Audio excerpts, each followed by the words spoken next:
Long runs for endurance runners. What are they?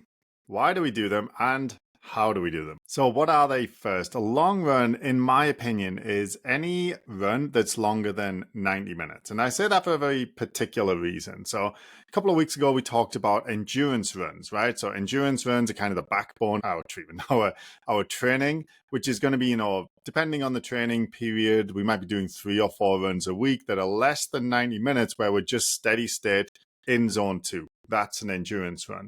A long run is different because it goes beyond 90 minutes. And the reason that we differentiate between endurance runs of less than 90 minutes and long runs of more than 90 minutes is that once you get over 90 minutes for any given run in zone 2, we're going to start to experience more significant glycogen depletion. So glycogen is our fuel storage unit within our muscles. So we eat the food, we turn it into glucose, it circulates in the blood so we can use it and burn it for energy to move us forward when we're running.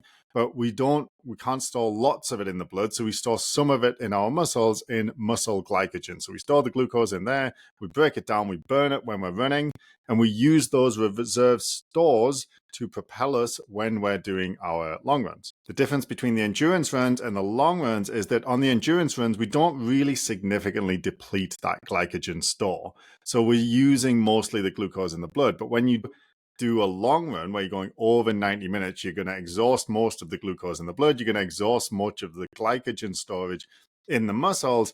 And then you're going to start to feel more fatigue as that glycogen storage gets low. This is where bonking comes from, right? Or hitting the wall. As our glycogen stores, if they get really, really low, that's where hitting the wall comes from. Now, we don't want to get quite that low on our long runs, but we do want them to get low. Like if you imagine a fuel gauge, right, with the glycogen is in the green when we're normally just doing a short run. When we do our long runs, the fuel is coming right down into the red, but it's not going all the way to the bottom where the fuel light comes on. So we want to get it in the red. That's the stimulus we're looking for. When that happens, although it doesn't feel terribly nice during the long run, we will go to bed that night and there will be an adaptive stimulus to say, hey, this dude keeps running quite long and he keeps depleting the glycogen storage. Let's make more glycogen storage. So we get a glycogen storage increase stimulus. That's the training effect that we get from our long runs that we don't really get as much from our endurance runs. And for this reason, things like fueling become more important on long runs. So when you're doing a long run, so any long run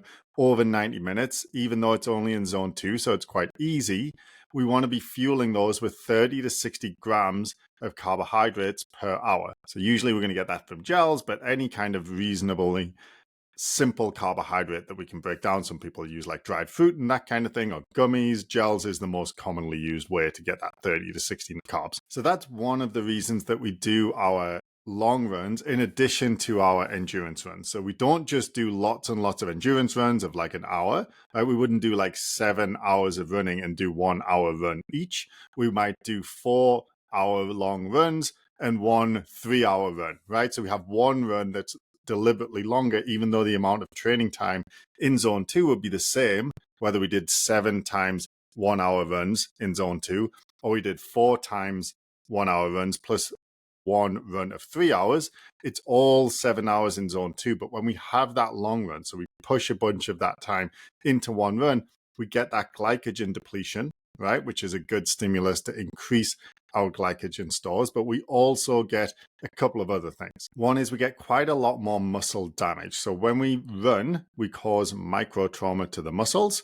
Then when we go to sleep that night, the body detects that micro trauma, it repairs it, and it super compensates. So it adds more resilience, strength, and power to the qualities of the muscles and the repairs that it makes so that the next time you do that thing, it's better able to do it. This is the simple training effect that we're always looking for. When we do long runs, we get quite a bit more of that. So as opposed to doing, 3-hour-long runs where each day they are separated, we can recover and repair some of that damage. If we do a 3-hour run where it's all packed together, this sort of second and third hour of that, we're going to get significant muscular damage. And during the night, there'll be a much bigger stimulus to say, hey, make these muscles have more endurance capacity so that the next time I do this, it's easier. So we have that muscle damage training stimulus to increase our muscular endurance.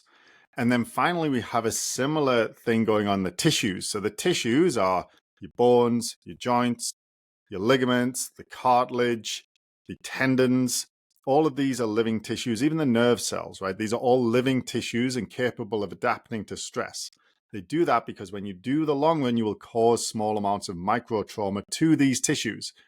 That will be picked up by the body during the night. It will be repaired and then super compensated. Those tissues will be made stronger in much the same way as your muscular endurance and strength will increase. Your tissue resilience and capacity to tolerate running and the impact of running will also increase. This helps protect those tissues from injury, but it's a high risk reward activity. That's why long runs are often the problem for runners who do get injured or get repeatedly injured. It's the long runs they have trouble with for this reason. They will get a stronger stimulus to be more resilient in those tissues, but they'll do it by causing more micro damage. And that might mean that they might go too far and actually cause significant inflammation and pain rather than just the training effect level of micro damage that they were hoping for. And these are the three ways in which the long run differs slightly from endurance runs. So they're all done in zone 2, but if you're going less than 90 minutes, it's more of an endurance run, okay? If you're going longer than 90 minutes, it's more of a long run. Now, obviously, for different runners, sometimes 90 minutes isn't a long run, right? Sometimes that's more of a medium run. And for other runners, they can't imagine running that long, right? So it's all relative, but relatively speaking, if you're a fit individual and you're in your zone 2, whether that's running very fast or very slow, after 90 minutes, that glycogen depletion is going to start to take place. The muscular damage is going to be more significant. The tissue trauma is going to be more significant. So relatively speaking, it all kind of evens out. You get the same training effect. You're just running at a different speed. And those training effects are what we're looking for. So we get glycogen depletion. And the response is that our ability to store glycogen and mobilize it to propel us forward is increased. We'll get muscular damage, and that will cause a stimulus where our muscles become stronger and have more endurance, so our muscular endurance will increase. And we'll have tissue damage and micro trauma, and that will cause a response where the tissues become stronger, tougher, and more resilient to that type of stress, which will help us protect ourselves from injury. This is why I say a lot of the time running is the rehab. That's how we do that. Now, how we do our long runs is quite straightforward. You get in zone 2 and you stay in zone 2 for the duration of the run. Now, we at Fix My Running tend to program long runs and all runs by duration for a variety of reasons that I'm not going to dig into right now, but a lot of people in their training will plan their long runs by distance. It doesn't matter, you're still running for an amount of time, and we just prescribe the amount of time, be it 1.5 hours or 3.5 hours. We typically won't go over 3.5 hours because, in my opinion, if the run takes you longer than 3.5 hours, whether it was prescribed to be 3.5 hours or you're doing a 20-mile run that just happens to take you 3.5 hours, it doesn't matter. Once you go longer than 3.5 hours, whether you're running slowly or fast, the benefit risk ratio starts to tip, where the risks of injury and poor recovery for the following week of training get higher, and the benefits of running longer have already been acquired, and there's not that much more benefit to going even longer. So at that point, it's kind of time to rest, recover, and then start your training again the following week. Now, for long runs, the same as with endurance runs, generally speaking, all things being equal, it would be better to do these in a zone 2 heart rate rather than a zone 2 pace. Now, we know we have heart rate zones and we have pace zones, right? And these are related to each other. So usually when we're running at a zone 2 pace, if it's been measured correctly for us, our heart rate will also be sitting in zone 2.